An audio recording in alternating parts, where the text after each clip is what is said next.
Hello.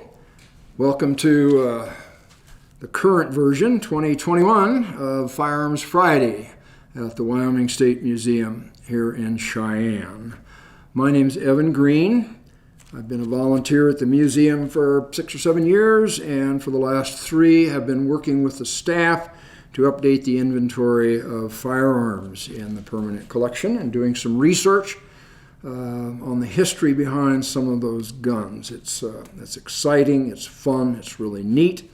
I have missed making these Firearms Friday videos. We kind of shut down for the pandemic, but we're back, and I hope you're looking forward to watching these as much as I'm looking forward to making them for you. So what do we have here? Isn't it lovely? This is a double-barreled cartridge shotgun. Double hammers, and it has kind of a unique operating mechanism, and then it's called an under-lever shotgun, so it would function to open the breech were it not frozen up with rust. With this lever here, would in storage position would rotate back under the trigger guard. To open it, it would swing out, and that would open the breech to allow you to load or unload the firearm. This one obviously is not in great shape. It was picked up up near Upton by a farmer in that area and donated to the museum, I think, back in the mid-1930s, and it's obviously been out in the weather for a very long time. So I have to make a confession. I have no idea what this is, other than it's a double-barrel shotgun. It is stamped, both of the side plates are stamped green. Well, that's kind of neat. That's my name. But I can't find anything about a green shotgun. If you put that into Google and do the search, you come up with shotguns that are colored green. Not very helpful. So what do I think I know about this? I suspect that it was made in Belgium. I suspect that this looped bolt, which was applied to retain the underlever, is probably not original. I was unable to find anything that looked like this doing Google search and images for double-barreled shotguns of Belgian origin.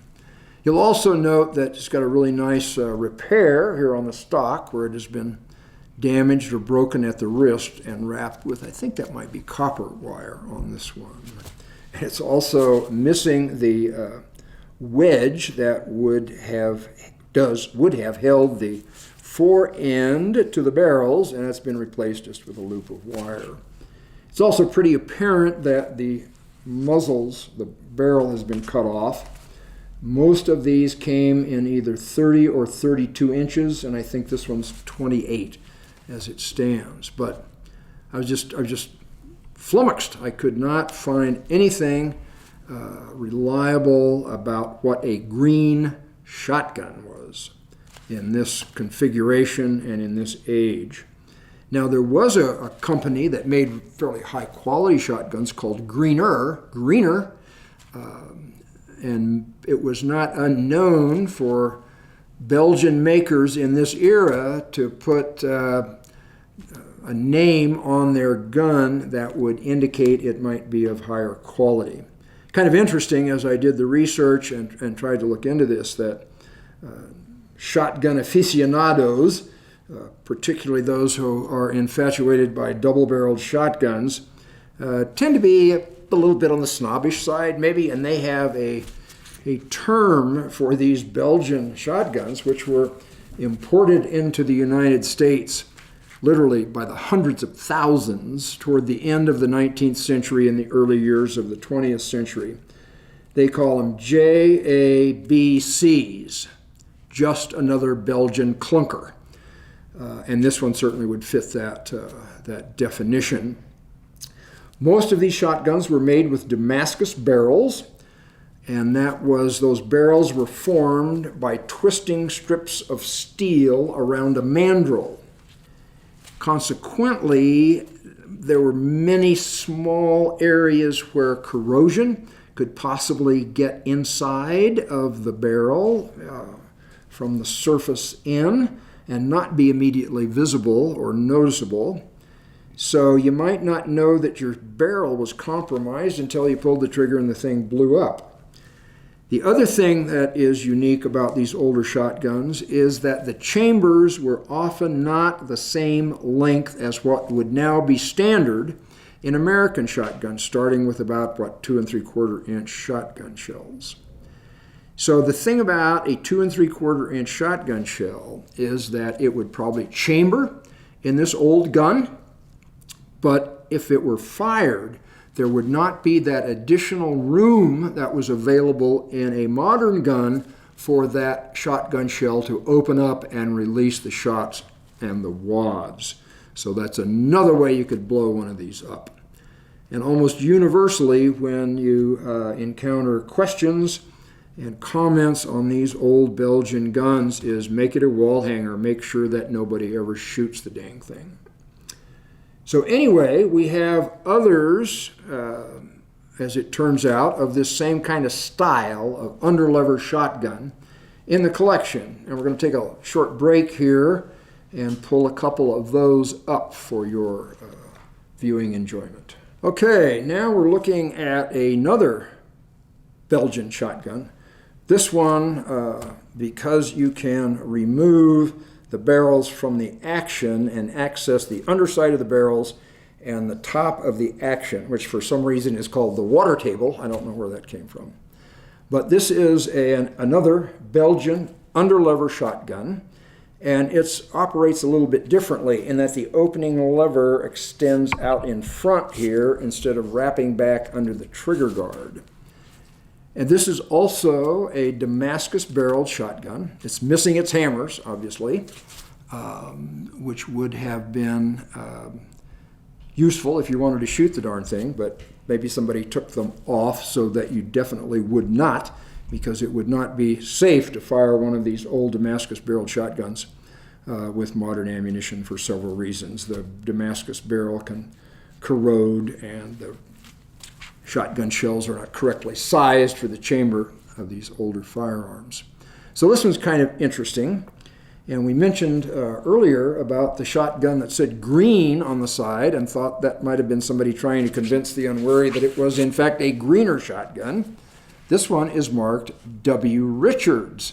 Well, one of the preeminent firearms manufacturers in England in this era and possibly into the present time was Wesley Richards. They did absolutely top drawer firearms that were preferred by the nobility and the ivory hunters in Africa and people going on safari. If you had a Wesley Richards gun, you were in tall cotton. So this again, an interesting variation on a Belgian shotgun. Not one that you would ever want to fire, and its value as a wall hanger is even somewhat diminished by the fact that the original hammers are not here, and you probably would not be able to find replacement hammers just to make this one look good. But this one also appears to have had the barrels cut off, although they measure about 31 and a half. And I can't tell if the bead at the end was replaced, but one of the clues is there are marks, striations on the end of the barrels, and also this rib should have a plug in it at the muzzle end, and that is not there. So that would tend to indicate that the barrels were, for some reason, for whatever reason, were at some point cut off. So. Okay, now we're going to put this one away and look at an English double-barreled shotgun. Okay, now what we have is what I would consider to be a much higher quality double-barreled shotgun, also a breech loader. Has the similar lever to open the barrels so that you can insert chambers into the, or insert cartridges into the chamber. And it just looks nicer to me aesthetically. You'll notice how thin and trim these hammers are instead of being big and bulky and stuck on there. And almost all of the metallic surface areas, absent the barrels, have a really high-quality scroll engraving, including the screw heads. And when I took this apart to look for proof marks and other identification marks, the screw heads that are on the inside of the fore end, those screw heads are even engraved. So my assumption is that in its era, this was a very high-quality shotgun, and it is English. I need to cheat a little bit here. There's markings on the barrel. There's a capital M, and I can't figure out what that was for, but it says John Emme, E-M-M-E, 23 Portland Street, Soho, London, patented of Central Fire. So you would think that a firearm of this quality, with this much care taken in making it not only functional but attractive, you would be able to find something about John Emme, who put his name on this one. So again, a Google search, the only thing I could find is a patent book from 1867 that says in 1866, this John Emme, a breech-loading gunmaker, was given a patent for an improved ejector for cartridge firearms. Nothing else could I find out about John Emme. But again, it's just a quality, just speaks quality to me in the fit and finish.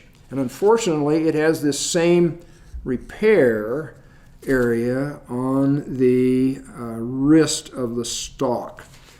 And it's been wrapped with what we think is probably friction tape, which was the go-to stuff along with baling wire back in the day before duct tape, and some what appear to be a steel or iron wire wrap that's been pretty clumsily soldered on both sides. So once again, this is a Damascus barrel shotgun, and there's no guarantee that the chambers are of the correct length for modern ammunition. So once again, if you have a firearm like this, we strongly recommend that you do not fire it. It can be potentially dangerous even if you have black powder shotgun shells because of the age of the material and the metallurgy that was used at the time this firearm was manufactured. So, some interesting double-barreled shotguns from the permanent collection of the Wyoming State Museum here in Cheyenne. Thanks very much for watching. If you have any questions or comments, you can put those in the area below for those, or you can contact us at the museum, and we'd be glad to try to answer your questions. Thanks again for watching.